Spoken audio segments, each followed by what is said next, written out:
السلام عليكم ورحمة الله وبركاته. أهلا وسهلا بيكم في حلقة جديدة من حلقات برنامج بصيرة. الحلقة دي تعد الحلقة الثامنة والأخيرة من سلسلة بصيرة، وأنا حبيت أسميها عنوان يكون ليه معنى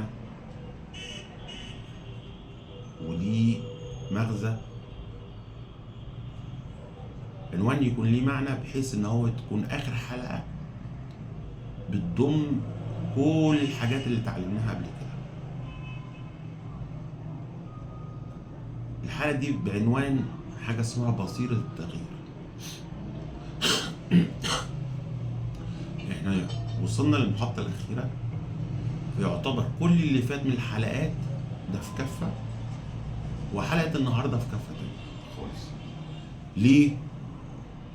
لأن البصيرة اللي ما بتغيرش صاحبها هي مجرد معلومات مركونة على الرف. في ناس فاكرة إن التغيير ده قرار بناخده يوم واحد في السنة.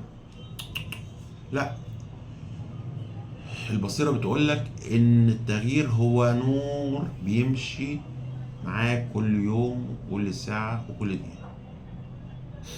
النهاردة هنجاوب على السؤال الصعب: ليه بنقرر نتغير وفي الآخر بنرجع زي ما كنا؟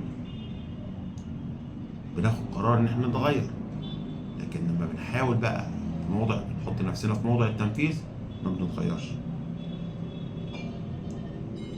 طب تعالى نبدأ بالمحور الأول، وهو اسمه وهم البدايات وفخ النفس.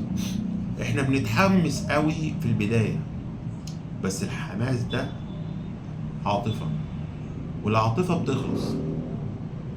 البصيرة هي بتكشف لك ان التغيير الحقيقي مش في الشهقة الأولى أو في النفس الأول، لا، ده في النفس الطويل. القاعدة إيه؟ إن الله لا يغير ما بقوم حتى يغيروا ما بأنفسهم. فالتغيير هنا بيبدأ من الصدر، من القلب، من النية اللي جواك. لو نيتك تتغير عشان الناس تشوفك، بصيرتك هتطفي، هتاخد لها 5 دقايق وتطفي بسرعة. لكن لو نيتك تتغير فعلا عشان ربنا أولا وأخيرا ثم نفسك، فالله ربنا سبحانه وتعالى هو اللي هيمدك بالنور والقوة لما تتعب. في الإدارة دايما بنقول التغيير ثقافة مش إجراءات.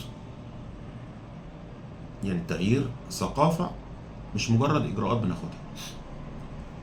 كذلك التغيير في حياتك لازم يكون أسلوب حياة. يبقى أول حاجة لازم نكون متفقين مع بعض كده إن التغيير لازم يتحول لأسلوب حياة، لازم يتحول لعادات. زي ما في حلقة سابقة لما اتكلمنا عن قوة العادات الصغيرة وتأثيرها في التغيير الشامل للإنسان في الحياة. فإذا التغيير لازم يكون أسلوب حياة، مش مجرد لحظات كده زي لحظات رمضان أو أيام رمضان وبعد كده التغيير ده يطفي. لا. طب المحور التاني اللي هنتكلم فيه حاجة اسمها بصيرة الخطوات الصغيرة، اللي احنا قلناها في حلقة قوة العادات الصغيرة قبل كده. اسمها بصيرة الخطوات الصغيرة أو قانون الاستمرارية. ليه بنفشل دايما في التغيير؟ عشان بنبص على على قمة الجبل وبننسى أول خطوة اللي تحت رجلين. أنت البصيرة بتخليك إنك تشوف قيمة الصغير. يعني الرسول صلى الله عليه وسلم قال: أحب الأعمال إلى الله أدومها وإن قل. يعني مثال كده، بدل ما تقرأ كتاب كامل في يوم واحد وتزهق ويمكن ما تكملوش كمان، البصيرة بتقول لك اقرا صفحة واحدة بتركيز كل يوم وتدبرها كويس. لما تيجي تقرا في المصحف نفس الحكاية، أو في القرآن في المصحف تقرأ آية، الآية دي تقرأ الآية وتتدبرها كويس أحسن ما تقرأ القرآن كله في يوم واحد. زي ما عملنا مع آية جناح الذل من الرحمة. الصفحات دي هي اللي بتبني عقل الإنسان على المدى الطويل. التغيير هو تراكم، مش خبطة واحدة وبس. يعني مش أنا ناوي أتغير أصحى الصبح أنا يا جماعة هتغير، لا ده التغيير محتاج تراكم، عمل فوقيه عمل استمراري دائم قليل، واحد خطوة ورا خطوة ورا خطوة هنلاقينا اتغيرنا بالكامل. تالت حاجة، المحور التالت هي بصيرة الفشل. الوقوع مش نهاية الطريق. في ناس لما بتغلط غلطة بعد رمضان بتقول خلاص أنا ضعت، أنا باظت مني، بترجع لورا. ده حاجة اسمها عمى بصيرة. البصيرة بتقول إن الطريق لربنا مش خط مستقيم، دي منحنيات، دي حفر أنت بتقع فيها في طريقك لربنا عشان ربنا يشوف ثباتك. الوقوع هو عبرة زي ما قلنا.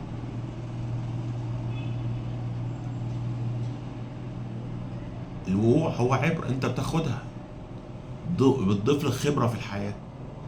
الغلطة هي درس عشان تعرف نقطة ضعفك وتحولها لفرصة وتصلحها.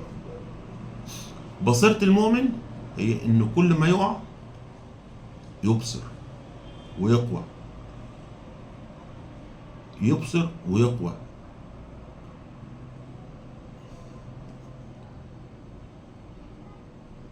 ايد ربنا بتمتد للي عاوز يتوب، يقوم اقوى من الاول. غلط استغفر ربنا وتوب وامضي في طريقك.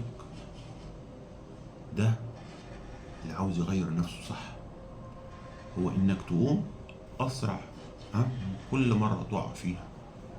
لازم. المحور الرابع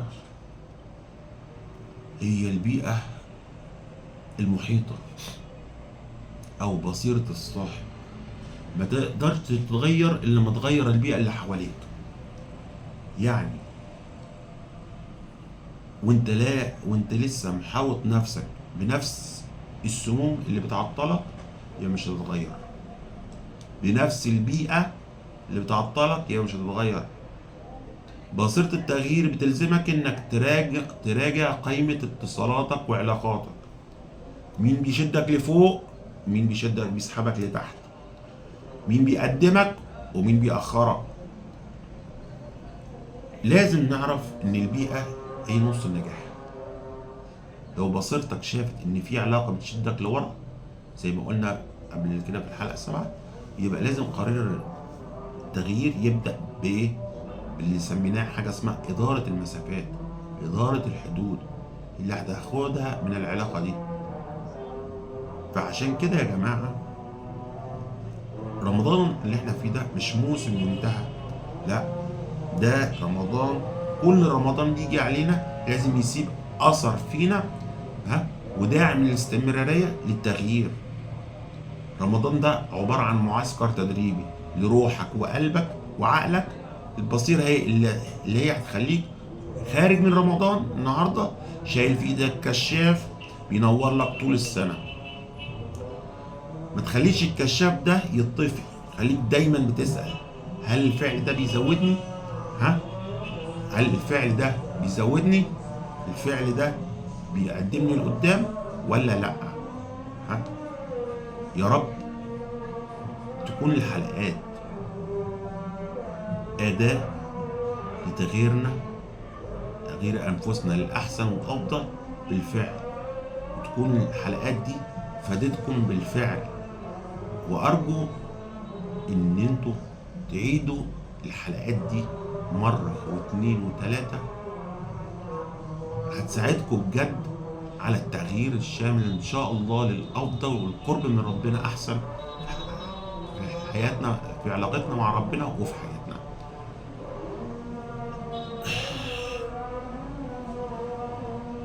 في الآخر عاوز أقول لكم الفكرة الواحدة ممكن تغير حياة كاملة، ممكن فكرة تغير من ناس كاملة.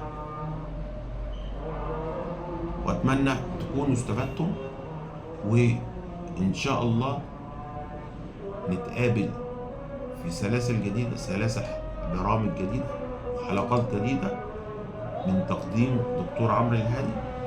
وكل عام وأنتم بخير، مناسبة عيد الفطر المبارك، أعاده الله علينا وعليكم بالخير واليمن والبركات.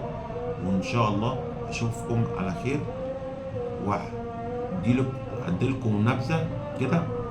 إن شاء الله السلسلة الجاية هتكون بعنوان سلسلة بنك المهارات. هي سلسلة هنتعرف فيها على مجموعة من المهارات اللي بتخدمنا في أعمالنا، بتخدمنا في تطوير ذاتنا، بتخدمنا في علاقاتنا وفي حياتنا كلها. وإن شاء الله أتمنى لكم الاستفادة، والسلام عليكم ورحمة الله وبركاته.